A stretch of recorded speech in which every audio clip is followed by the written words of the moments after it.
সবুজ জঙ্গলের ঠিক মাঝখানে বাস করত এক দম্ভী সিংহ, তার নাম ছিল সিংহরাজ ভৈরব। শক্তি, সাহস আর ভয়ঙ্কর দৃষ্টি ছিল তার গর্ব।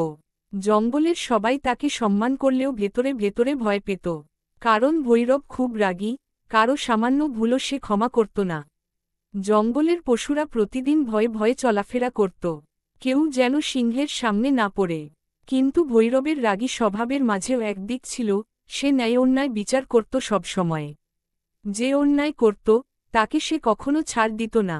একদিন সকালে ভৈরব জঙ্গলের বাদিকে খাবারের খোঁজে হাঁটছিল। হঠাৎ দূর থেকে কান্নার শব্দ শুনতে পেল। শব্দটি আসছিল নদীর ধারের বড় বটগাছের দিক থেকে। ভৈরব শব্দ অনুসরণ করে এগোল। গিয়ে দেখল এক ছোট্ট হরিণশাবক ঝোপের মাঝে আটকে গেছে। তার পা কাটায় জড়িয়ে রক্ত বের হচ্ছে। হরিণশাবক ভয়ে কাঁপছিল। সিংহ এগিয়ে আসতে দেখে সে চোখ বন্ধ করে ফেলল, ভাবল, এবার বুঝি জীবনের শেষ। কিন্তু ভৈরব কাছে গিয়ে আসতে বলল, ভয় পেও না, আমি তোমাকে খেতে আসিনি। হরিণশাবক বিস্মিত হয়ে তাকাল। সিংহ খুব সাবধানে তার পা কাটা থেকে ছাড়িয়ে দিল। তারপর বলল, এভাবে একা বের হয়েছ কেন? শাবক কাঁদতে কাঁদতে বলল, আম্মুকে খুঁজতে বের হয়েছিলাম। সকালে শিকারির শব্দ শুনে সবাই পালিয়ে যায়। আম্মুকে আর খুঁজে পাইনি। ভৈরব কিছুক্ষণ চুপ করে রইল। তার চোখে মায়ার ছাপ দেখা গেল। সে বলল, চল, তোমাকে তোমার মায়ের কাছে পৌঁছে দিই। শাবক অবাক, এমন দয়ালু সিংহ নাকি? ভৈরব তাকে সঙ্গে নিয়ে জঙ্গলের গভীরে খোঁজ শুরু করে। কিছু দূর এগোতেই দেখা গেল এক দল শিকারী জাল পেতে বসে আছে। আর ঠিক পাশেই হাঁটুচাপা অবস্থায় শুয়ে আছে হরিণমা, জালে আটকে। শাবক চিৎকার করে বলল, আম্মু! শিকারীরা শব্দ শুনে সিংহকে দেখে ভয় পেয়ে দৌড়ে পালিয়ে গেল। ভৈরব গর্জে উঠল, কখনো ফিরে আসবে না। সেই গর্জন জঙ্গলের এমন ত্রাস সৃষ্টি করল যে শিকারীরা আর ফিরে তাকায়নি। ভৈরব নিজের শক্ত পাঞ্জা দিয়ে জাল ছিঁড়ে ফেলল। হরিণমা মুক্ত হল। সে কৃতজ্ঞতার দৃষ্টিতে সিংহের দিকে তাকাল।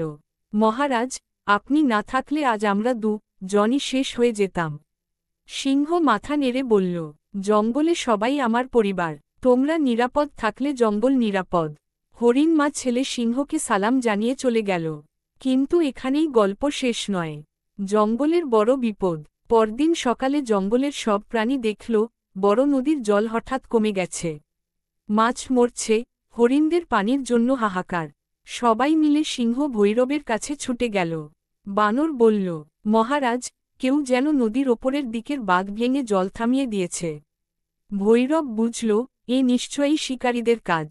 তারা নদীর জল থামিয়ে পশুদের তৃষ্ণার্ত করে সহজে ধরতে চায়। সিংহ ঠিক করল, আজই বিষয়টি সে সমাধান করবে। সে জঙ্গলের সাহসী কিছু পশুকে নিয়ে বের হল, হাতি গজ, ভালুক বলু, শিয়াল রাম, আর বানর লালু। সবাই চলল নদীর দিকের পাহাড়ে। ঘণ্টাখানেক হাঁটার পর তারা দেখল একদল শিকারী বাঁধ বানিয়ে জল আটকে রেখেছে। শিকারীরা হাসছে, বলছে, আজ রাতে সবাই আসবে জল খুঁজতে, তখন ফাঁদে পড়বে। ভৈরব এই অন্যায় সহ্য করতে পারল না। সে দলকে বলল, সবাই প্রস্তুত থাকো, ভয় পেও না, একসঙ্গে এগোব।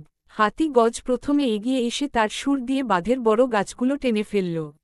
বাঁধ দুলতে লাগল। শিকারীরা ছুটে এসে চিৎকার করল, এই, থামো! ঠিক তখনই ভৈরব সামনে এসে দাঁড়াল। তার চোখে আগুন। শিকারীরা ভয়ে পেছাতে লাগল।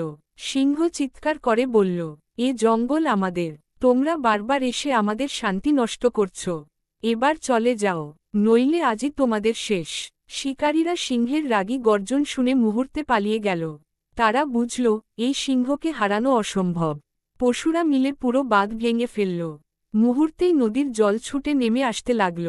জঙ্গল আবার প্রাণ ফিরে পেল। জঙ্গলের নতুন নিয়ম। সব প্রাণী সিংহ ভৈরবকে ঘিরে ধরল।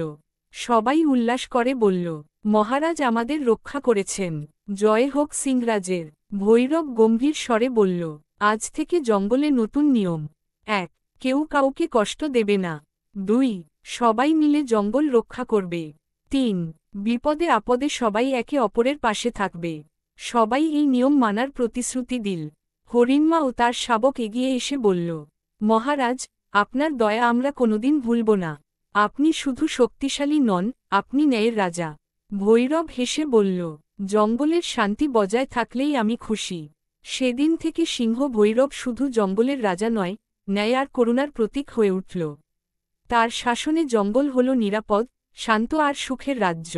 গল্পের শিক্ষা: শক্তির সাথে বুদ্ধি ও ন্যায়বিচার থাকলে সবাই তোমাকে সম্মান করবে। বিপদে আপদে সবাই মিলে কাজ করলে যেকোনো সমস্যা মোকাবিলা করা যায়।